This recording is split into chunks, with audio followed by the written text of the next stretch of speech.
ফিলিস্তিনে, আমরা সবাই ফিলিস্তিনি, জীবন দিয়ে লড়তে জানি, আমরা সবাই ফিলিস্তিনি, জীবন দিয়ে লড়তে জানি, জীবন দিয়ে লড়তে জানি, আমরা সবাই ফিলিস্তিনে, আমরা সবাই ফিলিস্তিনি, জীবন দিয়ে লড়তে জানি, জীবন দিয়ে লড়তে জানি, জীবন দিয়ে লড়তে জানি, আমরা সবাই ফিলিস্তিনি।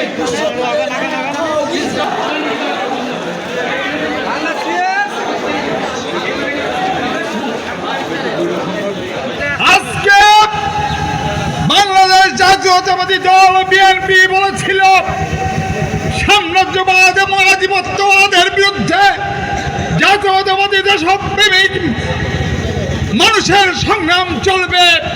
সেই সংগ্রাম বিশ্বের যে প্রান্তে নিপীড়িত নির্যাতিত মজলুম মানুষ, তার উপরে হামলা হবে, তার অধিকার ছিনতাই হবে, সেখানেই আমাদের কথা থাকবে, আমরা লড়াইয়ের কথা বলবো। আজকে ফিলিস্তিনিতে জনগণের উপরে নির্বিচারে হত্যা করা হচ্ছে, শিশু মহিলা সহ বাড়ি ঘর গুড়িয়ে দেওয়া হচ্ছে, মুসলিম উম্মাহকে ধ্বংসের পায়তারা চলছে।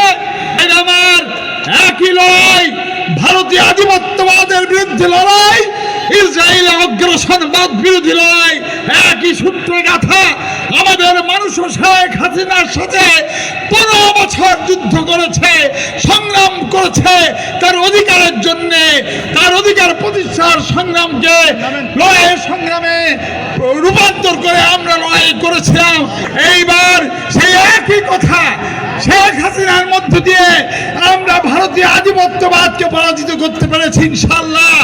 আগামী দিন জনগণের গণতান্ত্রিক সংগ্রামের মধ্য দিয়ে এই রাষ্ট্রকে জনগণের হাতে আমরা তুলে দিতে চাই, এবং সেই কারণে ইসরায়েল যখন ফিলিস্তিনি ভাইদের প্রতি বোমা হামলা চালায়, তখন আমরা মার্কিন সাম্রাজ্যবাদের বিরুদ্ধে, ইসরায়েল অগ্রসরের বিরুদ্ধে আমরা প্রতিবাদ করি। দেশপ্রেমিক জাতীয়বাদী শক্তি হিসাবে আমাদের নেত্রী দেশনেত্রী বেগম খালেদা জিয়া, আমাদের ভারপ্রাপ্ত চেয়ারম্যান তারেক রহমান স্পষ্টতই বলেছেন ফিলিস্তিনিদের ন্যায্য অধিকার ফিরিয়ে দিতে হবে, তাদের স্বাধীনতা সার্বভৌমত্ব ফিরিয়ে দিতে হবে, একটি ভূখণ্ড তাদের জন্য নিরাপদ আশ্রয়স্থল হিসেবে গড়ে তুলতে হবে।